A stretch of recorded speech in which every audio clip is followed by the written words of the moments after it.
Good morning, everyone. I'm very interested in the idea of emotional intelligence because it probably saved my life. As the daughter of a mother with schizoaffective disorder and an emotionally distant father, emotional intelligence wasn't modeled very effectively for me when I was growing up. Of course, I didn't know that at the time, but what I do know is that I was often left to fend for myself in my emotional development, and doing so has helped me become a stronger person and, I hope, a better therapist. Let me back up and give you some background on the concept of emotional intelligence.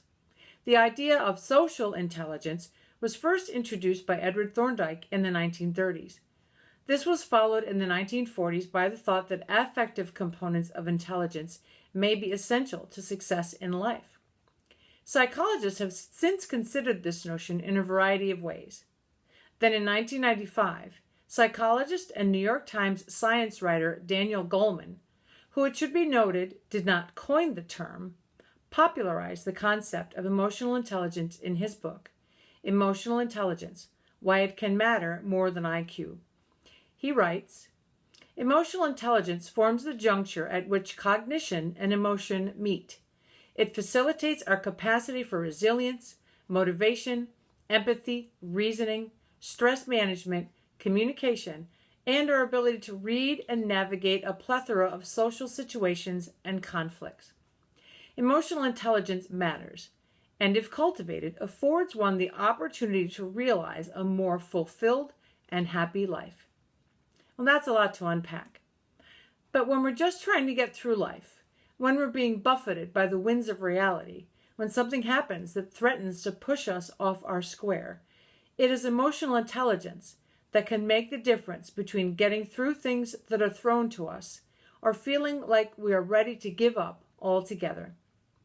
According to Daniel Goleman, here's what happens when you become emotionally intelligent. You will use your head and heart to solve problems. Emotionally intelligent people are able to use and regulate emotions in order to solve problems. Some would even argue that emotional intelligence is now more important than IQ.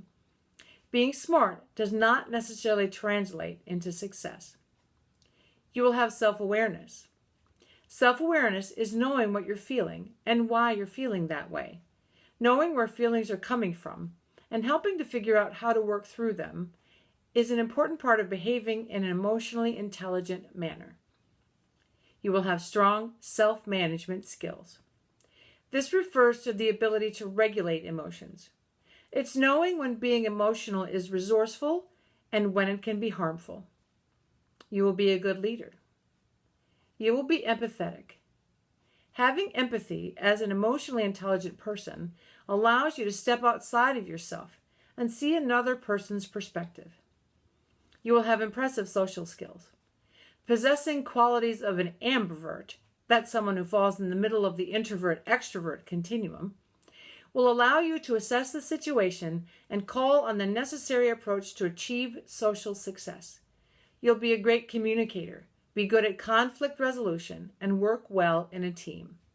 You will be gritty. Grit is a positive, non-cognitive trait based on an individual's passion for a particular long-term goal or end state, coupled with a powerful motivation to achieve their respective objective. You will be resilient. Resilience is the ability to bounce back from hard times. It doesn't mean turning your cheek to challenging times. It means embracing difficult emotions and using them as an opportunity to grow. I said at the beginning that emotional intelligence probably saved my life. In the field of psychology, the term adverse childhood experiences refers to the level of adversity that a child goes through that can have an effect on their lives as adults. For me, the two most significant adverse experiences were being a survivor of abuse and having to watch my mentally ill mother gradually fall apart until she attempted suicide when I was 17, and then being given full power of attorney to manage her affairs, continuing to support her through psychiatric emergencies for much of the rest of her life. When I was younger, believe me when I tell you these situations tortured me. And there were many days when I did not know if I had the strength and fortitude to continue. I did not know it as emotional intelligence, but something within me did not allow me to give up. I made plenty of mistakes and choices based on my lack of emotional intelligence, but gradually began to see that I could and should try to do better. The poet Rilke said, "Ultimately, it's upon our vulnerability that we depend." The question is, how do we hold our vulnerability? How do we navigate the ocean of tears and the unbearable beauty that make up life? How do we hold praise and blame, gain and loss, birth and death, joy and sorrow? Here's the thing.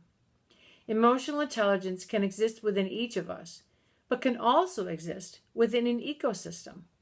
If, like myself, you grew up in an ecosystem that did not make good use of emotional intelligence, you can begin by cultivating it within yourself, then seek others who've made a conscious effort to become their best selves. Does this mean that everyone within your chosen ecosystem will always use emotional intelligence to good effect? Maybe not. But emotional intelligence can be a helpful tool in navigating that ecosystem. The most emotionally intelligent people know that in addition to understanding their own emotions, it's important to perceive the emotions of others and the way that their environment impacts those emotions. So how do we cultivate emotional intelligence within ourselves? First and foremost, pay attention to yourself, to others, to what you say and how you say it, to how you react when others say things to you. Take the time to wonder why you always get upset when someone speaks to you in a certain way, or why you might struggle with coworkers. This is the beginning of self-awareness. Then consider how you respond in situations and whether that's really working. Consider whether you could regulate yourself differently in certain situations. We're called upon to self-regulate all day long, under circumstances from the sublime to the ridiculous. How many times have we had to readjust our responses based on what we may have learned or realized about a situation? Empathy is a particularly difficult aspect of emotional intelligence.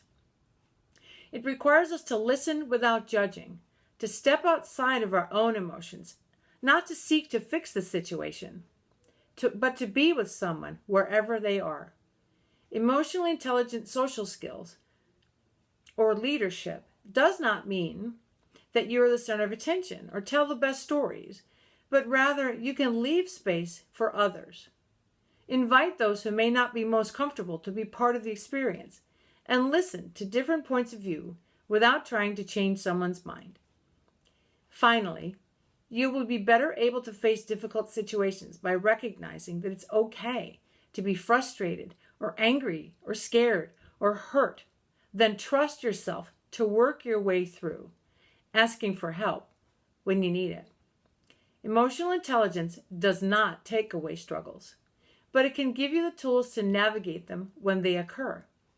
It will not stop you from experiencing negative emotions or keep you from losing your temper or guarantee that you won't make a mistake in how you interact with someone, but can increase your awareness and give you new ways to consider how you might let go of an unhelpful feeling or behavior, or motivate you to keep trying even when something seems impossible.